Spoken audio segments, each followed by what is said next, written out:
मध्ये आज हा एसटी जमातीचा मुक्ती संग्राम लढा या ठिकाणी आलेला आहे। खंडोबाच्या चरणी या ठिकाणी जो संवाद मेळावा होतोय, या मंचावर उपस्थित आमचे मार्गदर्शक आणि या 70च्या वयात सुद्धा तरुणाला लाजवेल असं राज्यभर फिरतात, कुठल्याही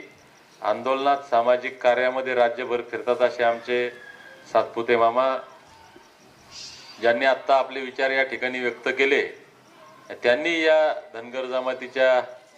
कल्याणासाठी स्वतःचा जीव धोक्यात घालून आंदोलनं केली, उपोषणं केली असे आमचे मार्गदर्शक मोठे भाऊ सुरेश दादा बंडगर, आपल्या जिल्ह्याचे समाजाचे नेते, आणि सकाळपासून